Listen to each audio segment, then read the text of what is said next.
Good evening, everyone, and welcome to another one of the AMPATH GP webinars. And tonight's speaker is not a foreigner to anyone. She's well known to a lot of people as she's an accomplished speaker. And I'd like to introduce tonight's speaker, who is Jennifer Coetzee. Jennifer obtained her undergraduate degree from the University of Pretoria. She then qualified as a clinical microbiologist from the University of the Witwatersrand, and she then spent time working as a consultant at Chris Hani Baragwanath Hospital. She is currently now working as a principal consultant clinical microbiologist at AMPATH's National Reference Laboratory, which is our central and main laboratory in Centurion, Gauteng, and as well as the Life Groenkloof Hospital in Pretoria. She's also an avid supporter of the Springbok rugby team, and she knows a lot of details and facts about almost every player there. And she also loves to watch ballets, which I am also a fan of. But without further ado, I'd like to ask Jennifer to continue with our talk tonight, which is basically going to cover upper and lower respiratory tract infections. Thank you, Jennifer. Thank you very much, Tina, and thank you to everyone who is joining us tonight. I always joke and say 5 years postgraduate at WITS did nothing for my accent, as you can hear. So these are just my disclosures. The most clinically relevant one is the first one. I'm a microbiologist, and all that means is that I haven't physically examined a patient in 20 years since I was a registrar at Baragwanath Hospital. That's the first thing. The second thing is I'm not really qualified to comment on any causes of cough other than infection. So please bear that limitation in mind. This is what we'll briefly be covering tonight, and I'll be speaking about the most common infectious causes of an acute cough, and we'll see how it goes. If there's any questions afterwards, I'm happy to try and answer them. So we're in the midst of winter season, and I thought it might be a good place to start with just what's the current respiratory viruses that's doing the round. So that's our national statistics for the past 2 months. And as you can see there, influenza has been around, as I'm sure you've seen clinically, rhinovirus, and then we also had quite a severe RSV season.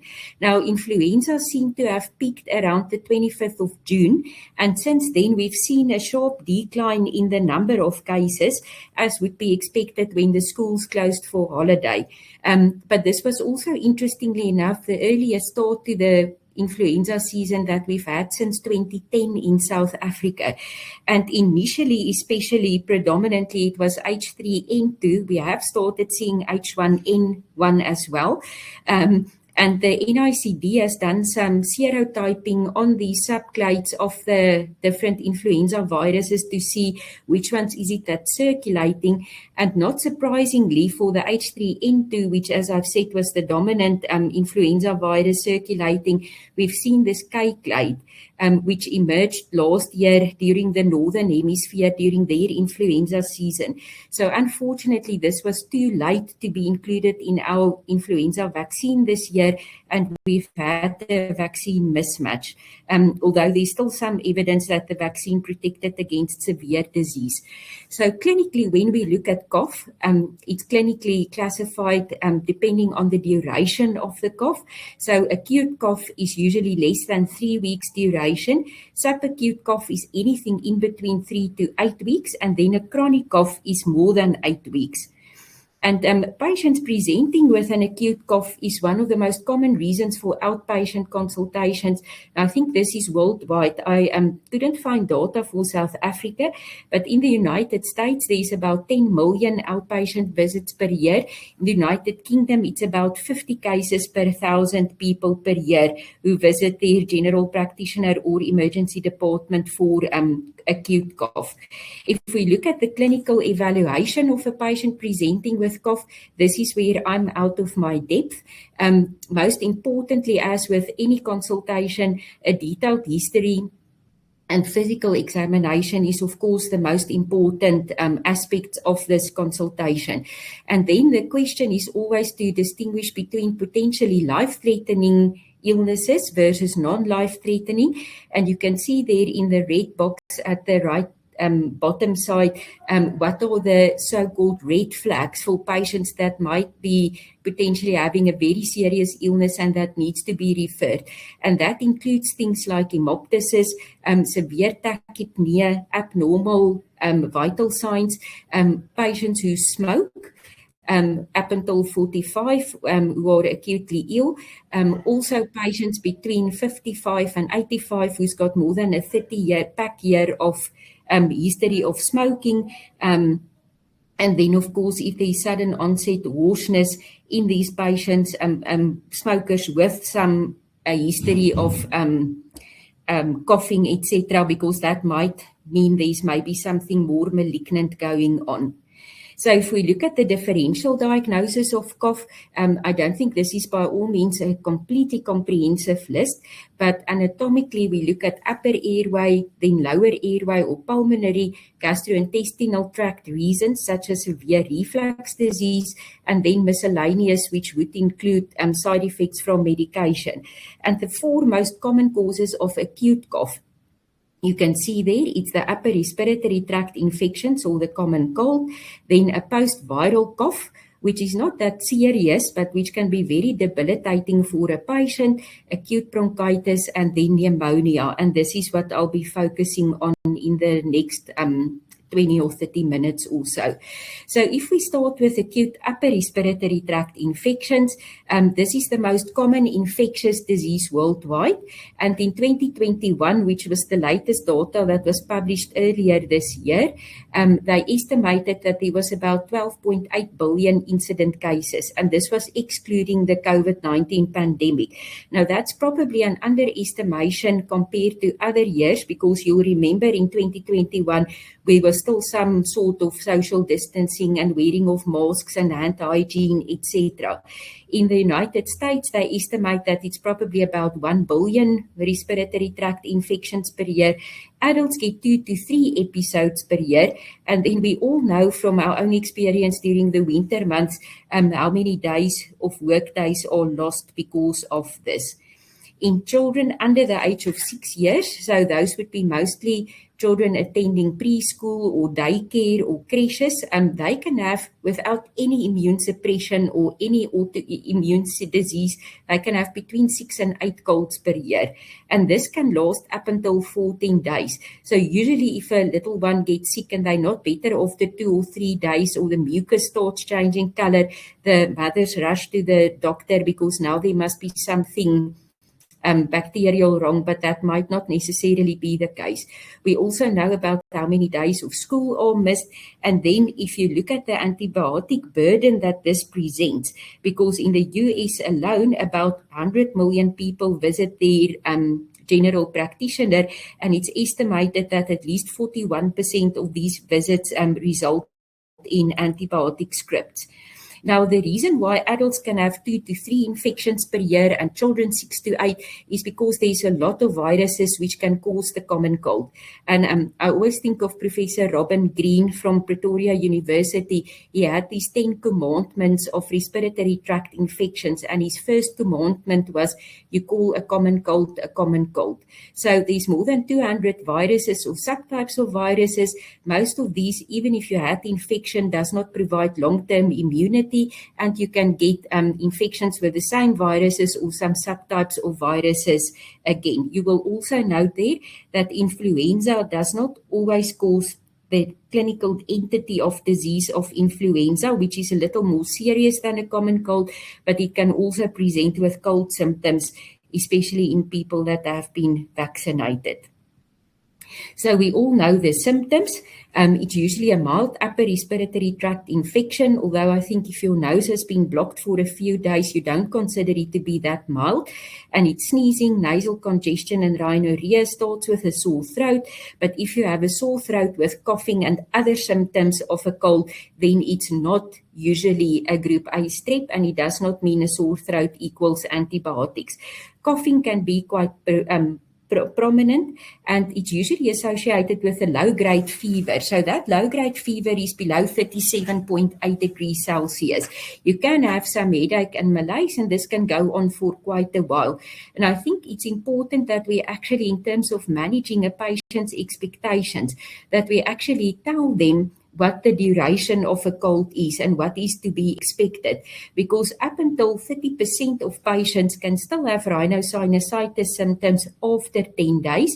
And then the same with coughing is also in the region of about 30% of patients might still cough after 10 days without it being bacterial superinfection. So the management of the common cold, this needs a good dose of sympathy. It's not called man flu for nothing.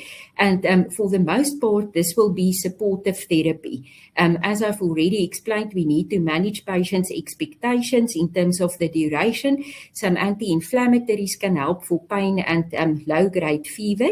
In terms of coughing, there is actually some data about honey that reduces the cough frequency and severity. And it's a very good thing to take 1 or 2 teaspoons of honey at night with a warm water or a warm cup of tea to help for the coughing at night. But importantly, and this is what patients need to understand, is that antibiotics does not influence the duration of your symptoms, and it does not shorten it. In fact, you've just got a good chance that the patient might actually get side effects from the antibiotics. And then antihistamines with decongestants might help for symptomatic relief, but on its own, it does not improve the outcome. Post-infectious cough, this can be a severely debilitating complication, and it happens in between 11 and 25% of adults. So this is usually following an upper respiratory tract infection or a common cold, and it might be due to adenoviruses, coronaviruses, parainfluenza, and then RSV. And we always tend to associate RSV or respiratory syncytial virus with small children or premature babies, and it's usually the little ones who end up in hospital with bronchiolitis, but it can actually cause quite severe disease in adult patients and elderly patients as well. So the cough is usually not that severe, and it's not productive, and it grows gradually weaker. But the biggest irritation of this post-infectious cough is that nothing helps for it, and it continues for between 3 and 8 weeks.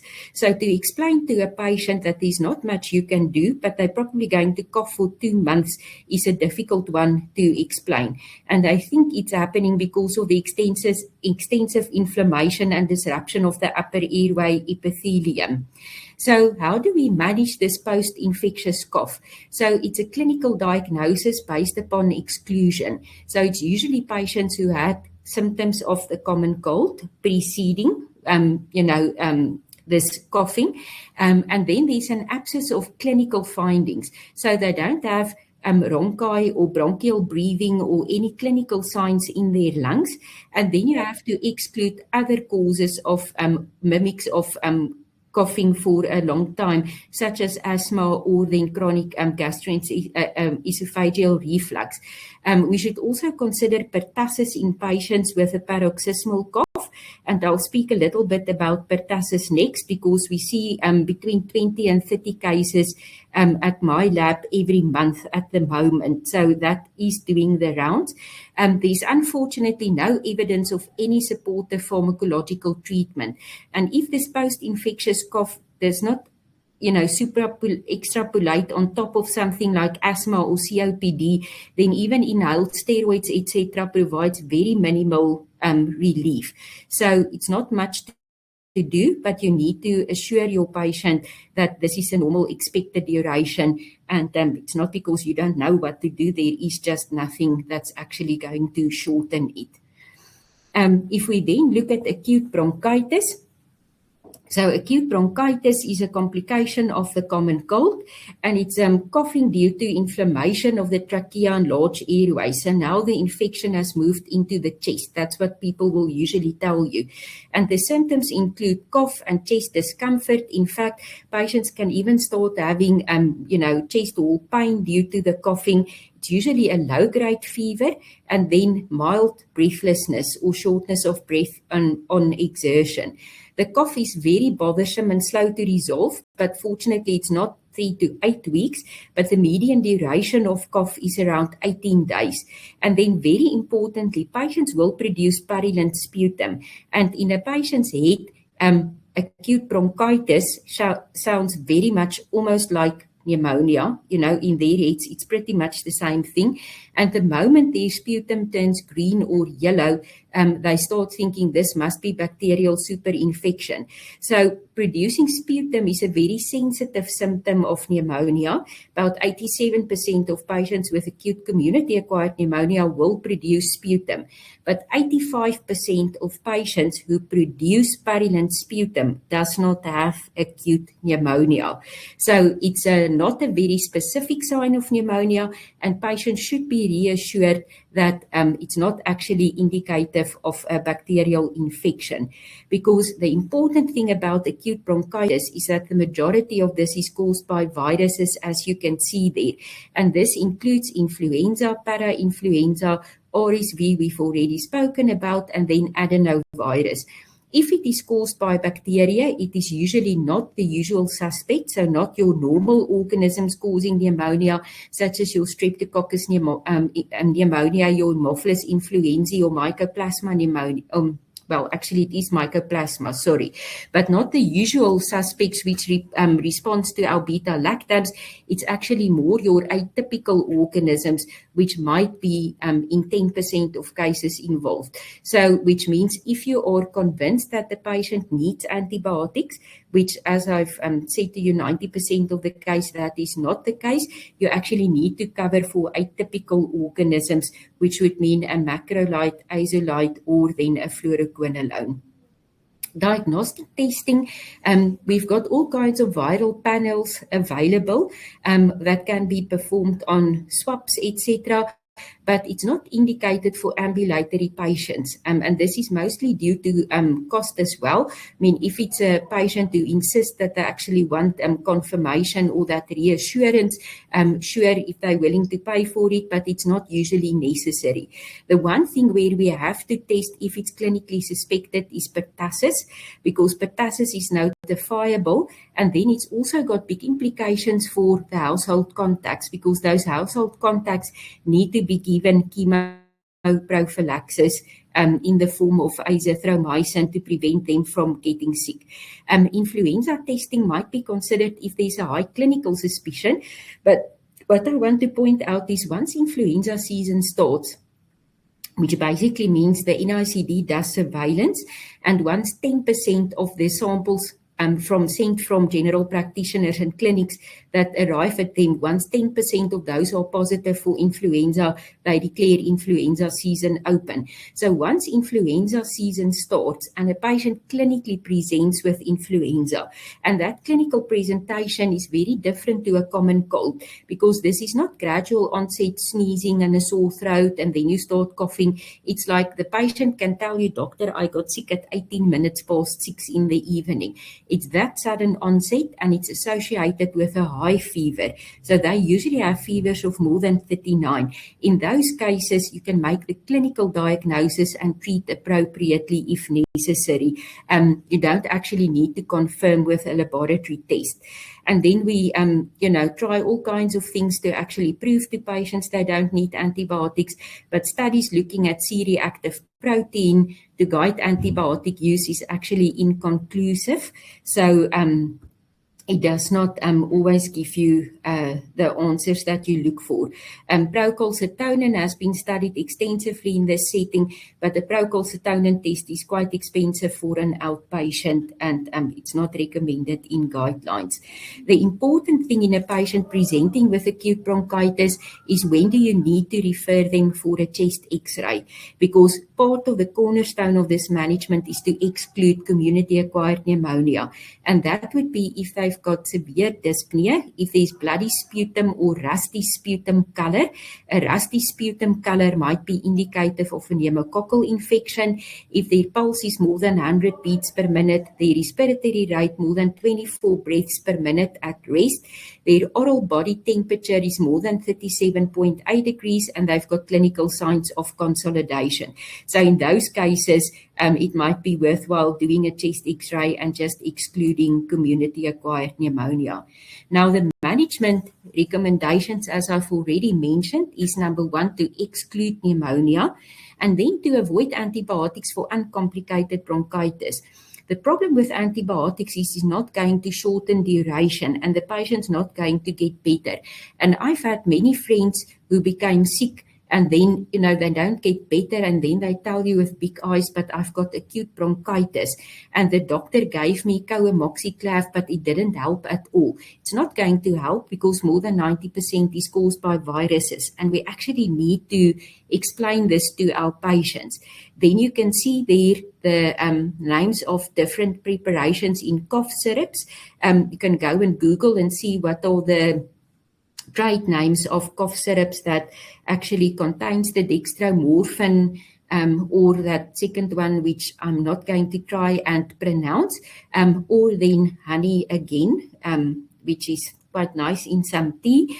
If a patient is not wheezing, we should actually avoid beta-2 agonists because it causes high pulse rate and agitation, which might not necessarily be good. And then there's a few strategies that we can employ to actually convince patients to not immediately go and get or insist on an antibiotic prescription, and that would include things like delayed prescriptions. So you would tell your patient, I think this is viral, but I'm going to give you a prescription, and if after 2 or 3 days, you start feeling like you're getting worse, then you can maybe go and fill the prescription, but try to dissuade them, because I think what patients don't realize is that antibiotics have got more side effects than we like to think about. And then from a microbiology point of view, just want to point out that this is an opportunity for antibiotic stewardship and for preventing unnecessary prescriptions, because studies have showed that up to 71% of patients get antibiotic prescriptions for acute bronchitis. In South Africa, they then did a study where they had quite a number of volunteers. I don't think they were professional actors, but they were actually told, and they got some training in the symptoms to complain of that would be suggestive of acute bronchitis. And they then let those patients or pseudo patients actually visit public health sector clinics as well as private practitioners undercover, so to speak. And what they found was that 78% of the patients in the public sector and 67% of patients in private general practitioner visits actually got antibiotic prescriptions, whereas that rate should have been closer to zero preferably. But I think the most important thing to explain to patients, and this might take a little bit of time, is to actually say that antibiotics don't reduce the duration of your symptoms. And in fact, in a Cochrane review of 9 randomized controlled trials with antibiotics, they had shown that it reduces the days of coughing by 0.6 days. So for all that trouble of taking the antibiotics and having diarrhea, etc., you're going to cough for half a day less. So it's really not worth it. I said I was going to say a little bit about pertussis. So pertussis, Bordetella pertussis, is a gram-negative organism, and patients usually cough for more than 14 days with one or more of the following, and it's a paroxysmal cough with an inspiratory whoop and post-tussive vomiting. So they cough so much that they start vomiting, and I thought, I've never heard a pertussis clip myself, what is it, pertussis cough, but I thought I'll just play you a short clip to hear what it sounds like.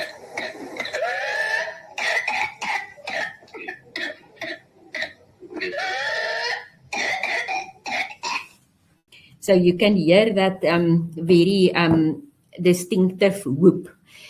So the World Health Organization, their data from 2014, which was the latest I could find, that was 24 million cases worldwide with more than 160,000 deaths. And I think if we actually look today, it's going to be a lot higher, because post-COVID, as we know, unfortunately, the anti-vaxxers had quite a field day, and a lot of people have stopped taking their children for vaccines. But we should remember that this is not just a childhood illness, which, if my child gets it, it's not so bad. Before vaccines became available, pertussis killed more children in the first year of life than measles, scarlet fever, diphtheria, poliomyelitis, and meningitis combined. So this can cause quite a severe infection, especially in young babies. The clinical presentation, you get that catarrhal phase, which can be 1 to 2 weeks, where they just present with symptoms of a common cold, which would include a runny nose, etc. And then that paroxysmal coughing starts after or just before the second week. And this can last, they say here, 2 months, but if you read in the literature, it's actually called the so-called 100-day cough. So it can really continue for a very, very long time. The diagnosis of pertussis, apart from clinical, like I've said, we have to do laboratory confirmation because it's notifiable and the household contacts actually need chemoprophylaxis. So cultures are not very sensitive. In fact, the only cultures I've ever seen for pertussis was at Baragwanath Hospital, and we actually went to the child's bed and inoculated the plates next to the bedside. So unless we can inoculate it next to the patient, chances are that the organism might die on the way. We also need some special media, so our success with cultures are not that great.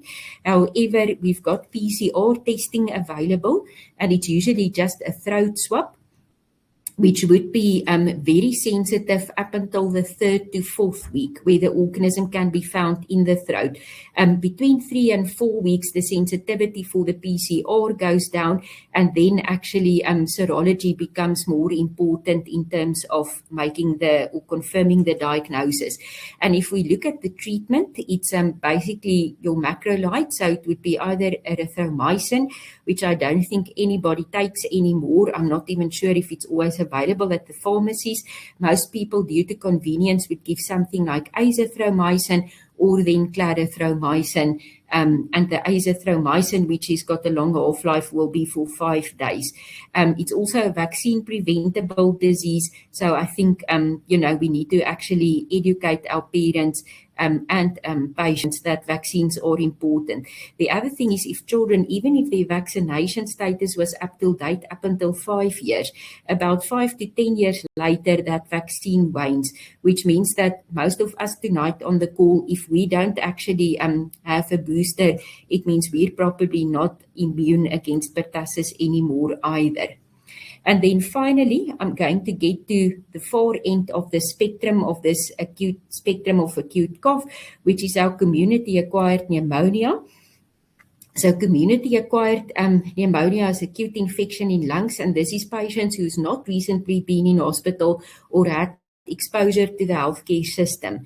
And the reason why we make that distinction is because if patients have been in hospital recently, and that can be anything up until 3 months, then of course we're worried that they might have, if they develop pneumonia, might have infection due to more resistant organisms.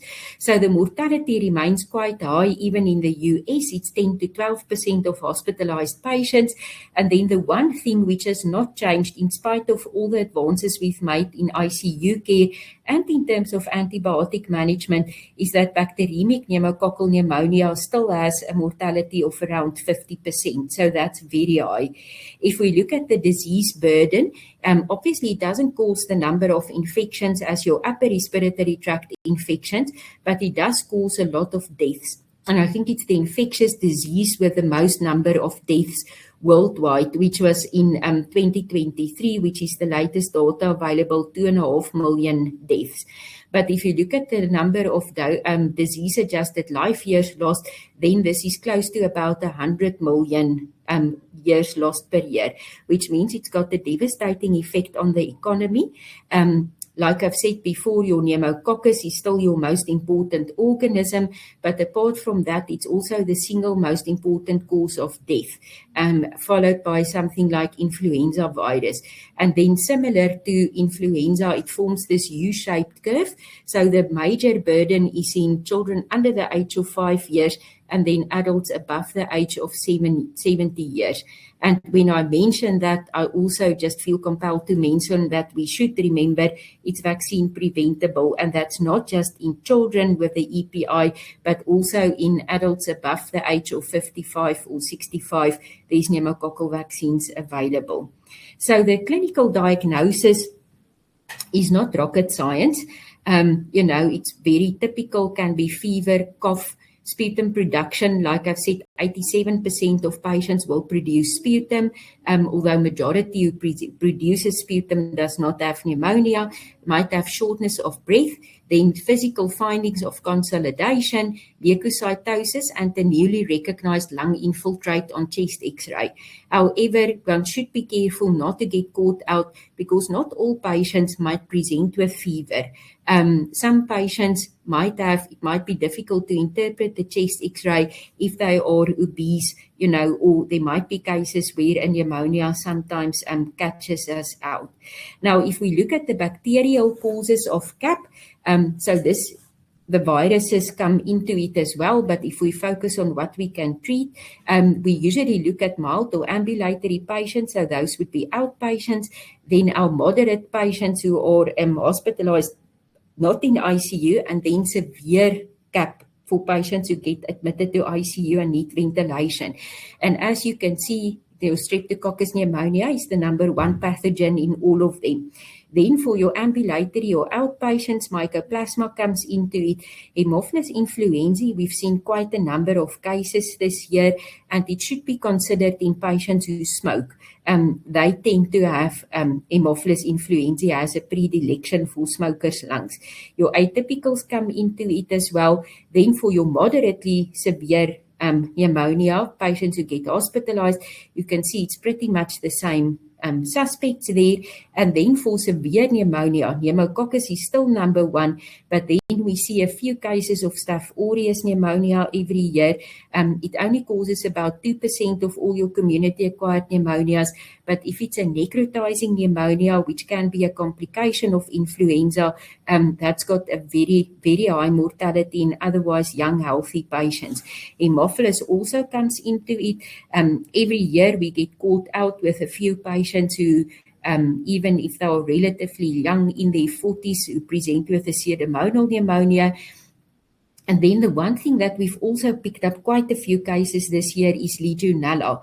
Now, Legionella makes patients extremely ill.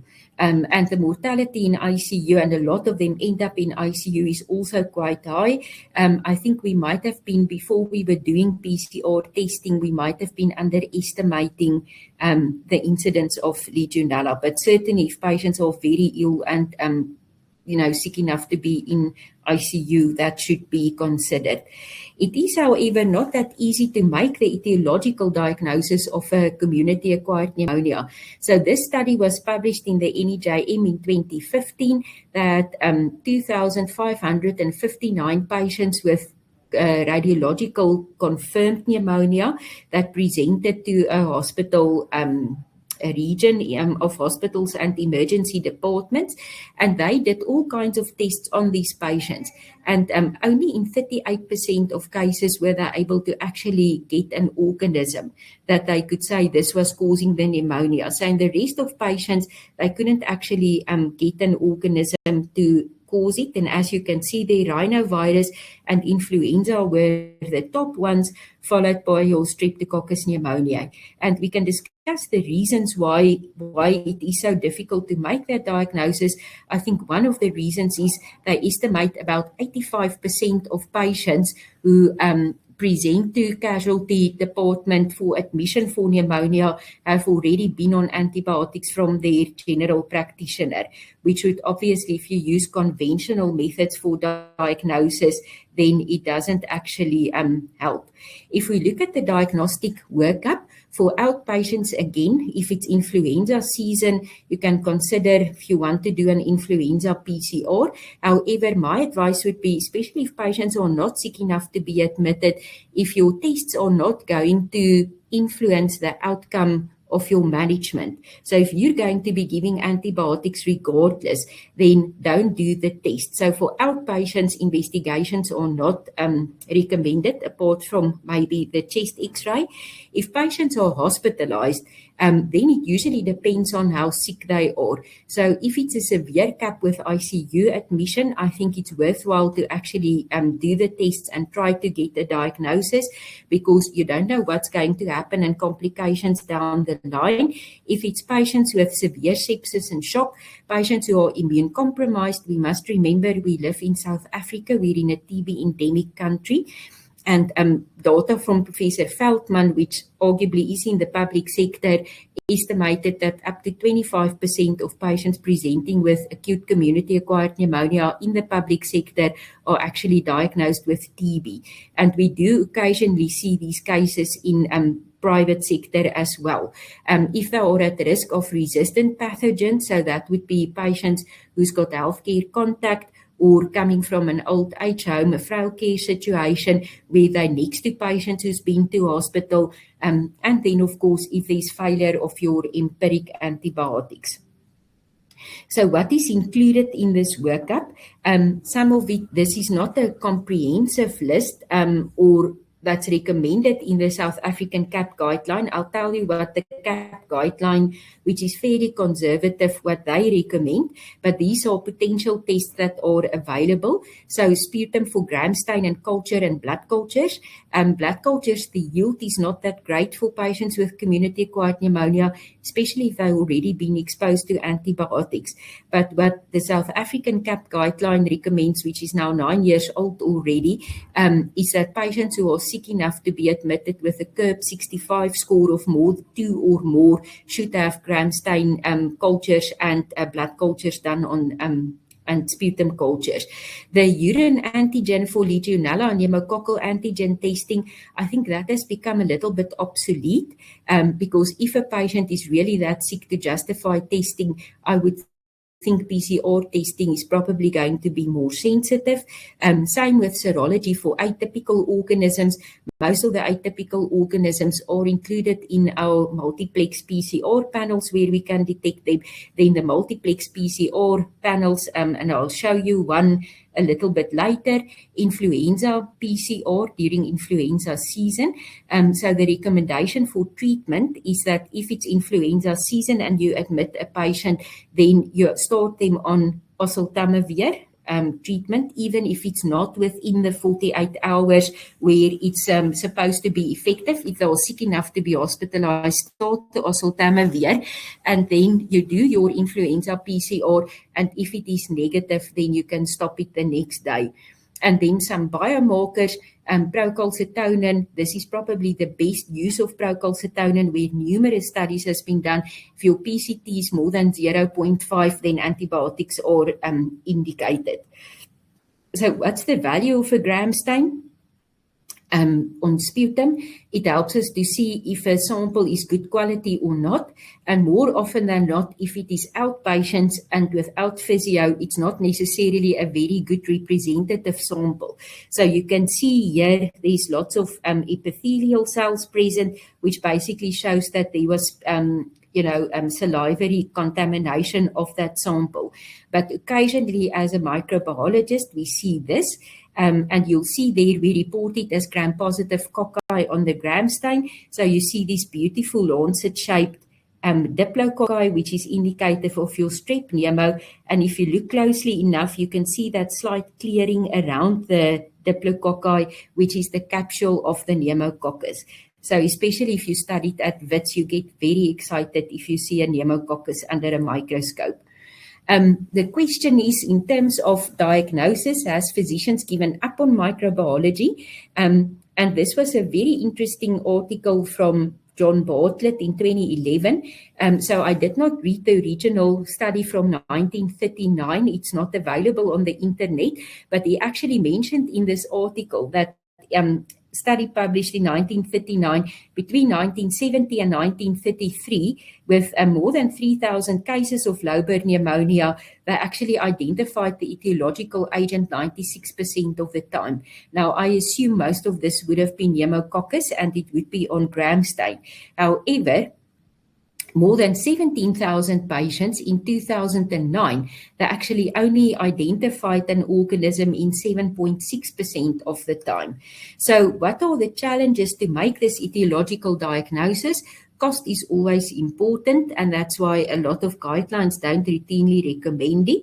Antibiotics in casualty needs to be given within 6 hours of admission, and there are still, some people who think the golden hour of 1 hour within admission, patients need to get antibiotics. That's for patients in septic shock. It's not for a patient who is clinically stable where you need to do that within 1 hour. But often what happens is patients are given antibiotics in casualty, or like I've said, they were treated as outpatients before they present to hospital, and the yield of the cultures, either they're not drawn or the yield is poor. So many guidelines discourage investigation, and then I've already spoken about empiric antibiotics, but also the efficacy of empiric antibiotics means if my antibiotics are going to work, what does it matter? What is the cause? However, like I've said, I think those categories I mentioned before, if patients are sick enough to go to ICU or be admitted to hospital and they're at risk of any potentially resistant organisms, or it might be things like, for example, your Legionella pneumophila, which has got prognostic implications. There is a pneumonia panel available, the BioFire pneumonia panel. This is not the respiratory panel which is done in children on nasal swabs or throat swabs. This requires a sputum sample, preferably lower respiratory sample if possible, and it's got all the usual suspects that you can see on this panel. So it's got your typical organisms, including your gram-positive, such as your pneumococcus. It's got your atypicals, including your Legionella pneumophila, gram-negatives, which might catch you out, like Haemophilus, and then also your Pseudomonas, and then the most important viruses. It does not contain your SARS-CoV virus, is not included on this pneumonia panel.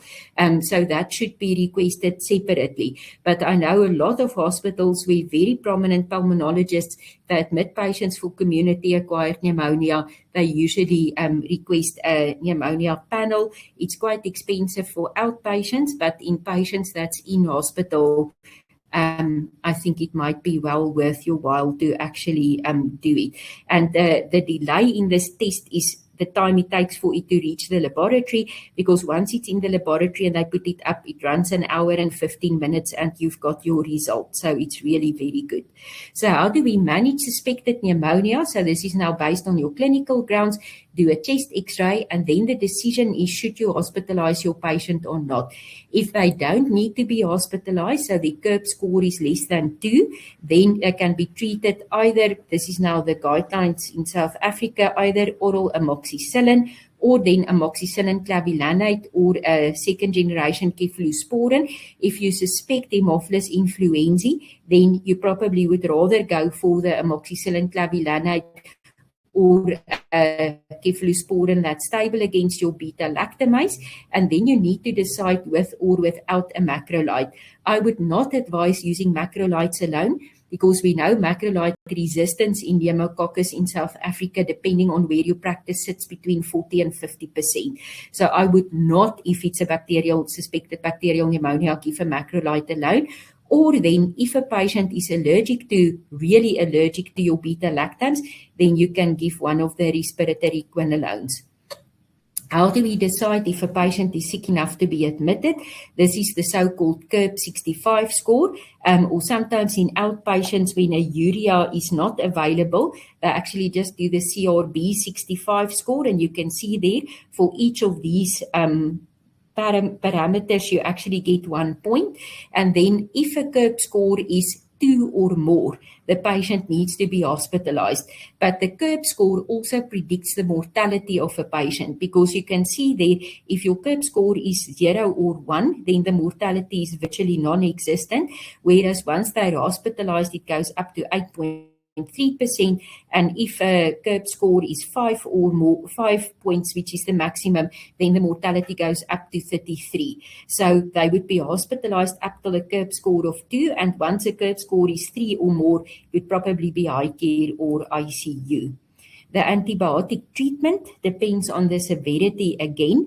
This is not the South African guideline because they would still recommend just penicillin or amoxicillin for patients under 65, and you only get your amoxicillin clavulanate if a patient is above 65 or they've got comorbidities, which I think in practice in South Africa, in private practice, nobody is going to admit the patient on penicillin apart from the fact that it's not available. So that would be my recommendations. I would think if a patient is sick enough to be admitted, and especially if it is severe pneumonia and you're going to admit the patient on a beta-lactam, to add an IV or oral macrolide. And that macrolide, the best data, there's a recent study that came out for clarithromycin, which actually showed a reduction in mortality, and this is due to the immune modulatory effects. And in fact, beta-lactam with a macrolide has got better outcome data than fluoroquinolone alone. But fluoroquinolones will also cover both your typicals and atypical organisms. So to finish off with our key learning points, I think most importantly is even though to a patient it does not feel self-limiting, then most likely, most acute coughs are self-limiting in nature and they will improve within 3 to 4 weeks. I think the important thing is just to manage your patient's expectations so that they can understand this is going to take a while and that antibiotics might not necessarily help and that most of it is actually caused by viral upper respiratory tract infections. And if I say that, I just also want to point out, I've got huge sympathy for general practitioners who has to every day deal with that diagnostic uncertainty, because it's easy for me to sit here and say it's viral, you shouldn't give antibiotics. But in clinical practice and from a clinical point of view, it might not necessarily always be that easy to actually convince a patient or to make that distinction. And especially if you don't have special investigations available to make that decision. But we can maybe talk a little bit about that during the questions. I think there's time for some questions if there's any burning questions that people have. Thank you so much, Jennifer. That was a wonderful talk and very topical for this time of the year. So I think of great benefit to everyone who listens tonight. We do have some questions, and to everyone in the audience, please, we've got quite some time still, so you're more than welcome to enter your questions there on the chat or on the questions and answers only tab. Just going to the first question, Jennifer, is there any evidence for the use of corticosteroids for viral upper respiratory tract infections? Again, it's one of those things where I straight off the bat will say no, and then there will be some practitioners who give oral steroids to patients and say, but there is an improvement. So the only thing I can say is the data shows that it does not really improve duration of symptoms. It might have a small effect on the inflammation, but for acute colds, for acute bronchitis, even for community-acquired pneumonia, there isn't really a benefit to giving oral corticosteroids. And what we should remember is always risk versus benefit. So there was a study done with acute bronchitis where they had a trial, 401 patients. They excluded patients with asthma and COPD, in which case there might be benefit. And they actually treated them with oral corticosteroids, and it made absolutely no difference in the outcome, clinical outcome for the patient. But we must remember that even short-term oral corticosteroids can have side effects. And I read somewhere the number needed to treat for fractures, which is the most common side effects, can you believe it, is 140, which is, it sounds like a big number, but every GP online tonight I've seen more than 140 patients with respiratory tract infection. So the benefit is very limited, and it's not advised. Even for community-acquired pneumonia, it's only severe community-acquired pneumonia patients who end up in ICU where there's been any benefit shown. So I would think probably not. Okay, thank you very much, Jennifer. There's a question here about specifically pneumococcal pneumonia. The question is, what is the actual incidence of pneumococcal pneumonia? Query percentage, as the last one I saw was as a student 55 years ago. Well, it might be because either, what they say, don't see a lot of pneumonia, or the diagnosis, etiological diagnosis is not made. Because pneumococcal pneumonia, like I've said, still the most common bacterial cause. It has come down the incidence of invasive infection. So NICD monitors invasive infections, which means it's not from sputum, it's blood or sterile sites. And when pneumococcal vaccination became Prevnar, became part of the South African EPI, I think it was around 2009, because my children had just missed it. I still had to pay for it out of pocket. And once that became available, then we saw a huge decrease in the number of invasive infections.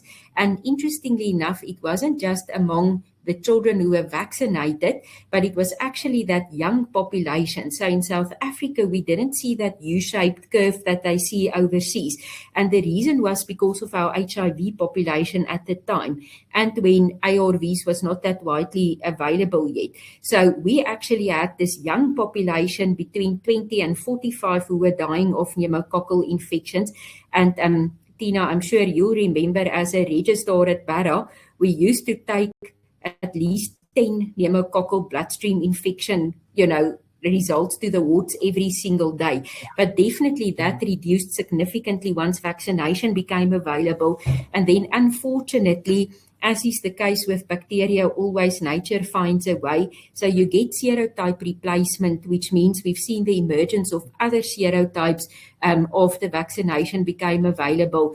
So then it started to pick up a little again, but it hasn't reached the pre-vaccination stages. So definitely there's been a reduction. And then in our elderly population as well, I don't think the pneumococcal vaccine uptake is that great yet, but the conjugate vaccines are now registered for people over the age of 55. I don't want to say that's elderly, because I'm almost there and I don't feel elderly at all, but from that age group onwards, what they said, vaccinations are available.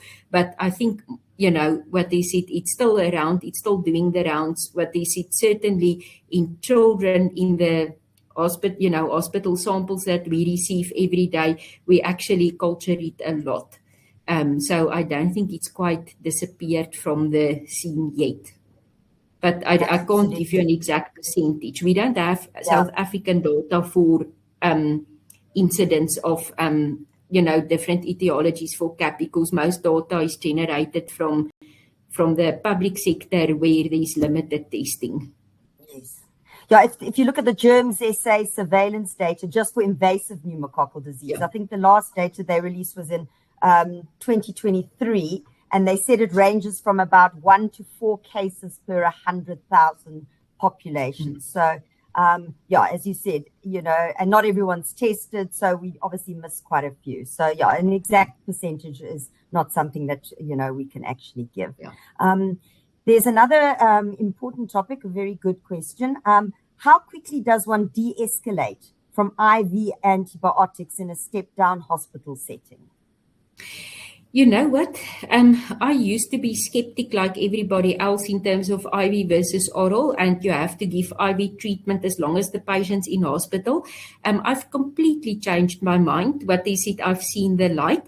So as soon as a patient is able to actually take oral medication, they're not on inotropes, etc., what is it? The sooner you switch to oral, the better. And the sooner a patient can go home on oral therapy, the better.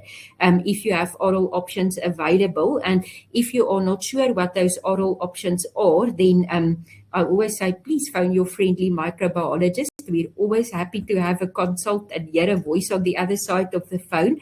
But that can be soon. And having said that, I didn't go into duration of treatment for community-acquired pneumonia, but there's a very long list of trials, randomized controlled clinical trials, which have shown now that short-term therapy, and short-term therapy is 3 to 5 days, has got equal outcome to long-term therapy, which is 7 to 14 days.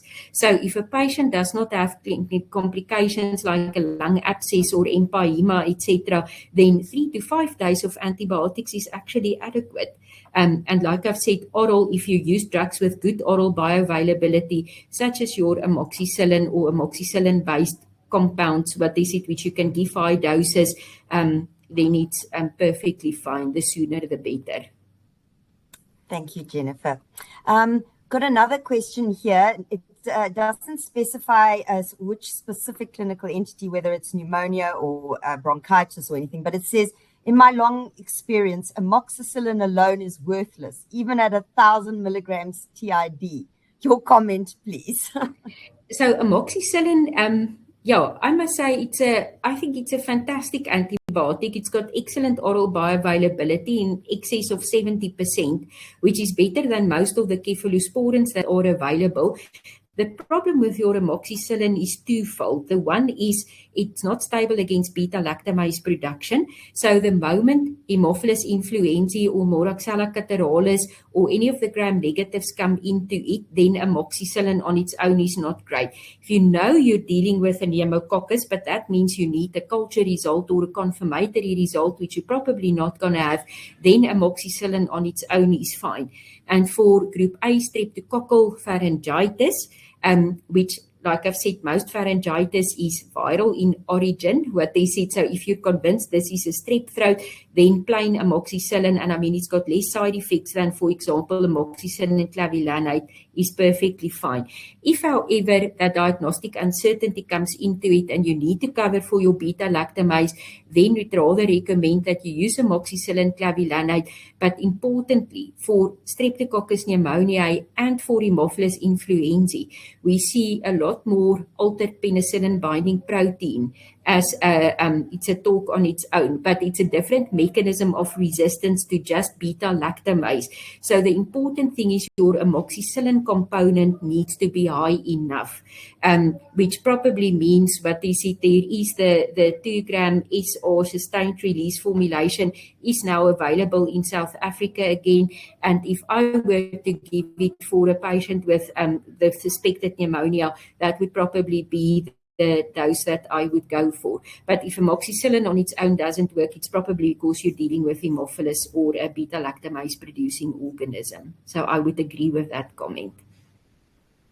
And can I add to also that, maybe it's actually a viral infection, and that's why you seem to be getting no response from the amoxicillin. So that's also something to keep in mind. Yeah. Yes. Another question here, because we're almost running out of time. What can be the drug of choice for a patient with pneumonia and suspected TB that won't mask the bacterium bacilli? Okay, so the big thing is stay away from your quinolones. So moxi or levofloxacin are both potent TB drugs, and it's actually been shown when those drugs came onto the market that it actually delayed the diagnosis of TB by between 4 and 5 months. Just one course, 5 days of moxi or levofloxacin. So those would be what I would advise to stay away from, and then probably rather go for just a beta-lactam, or if you need atypical cover, a macrolide. Yes. All right. Thank you very much, Jennifer. See, we was at the end of the evening. If there are any additional questions that we do need to answer, we do have your email addresses, and we will answer them via email. But I'd like to thank you very, very much, Jennifer, for an awesome talk this evening and for discussing a very important topic for the winter months. And thank you also to all the audience for participating and listening tonight to Ampath's GP Masterclass. And we look forward to seeing you at our next Masterclass. Thank you so much.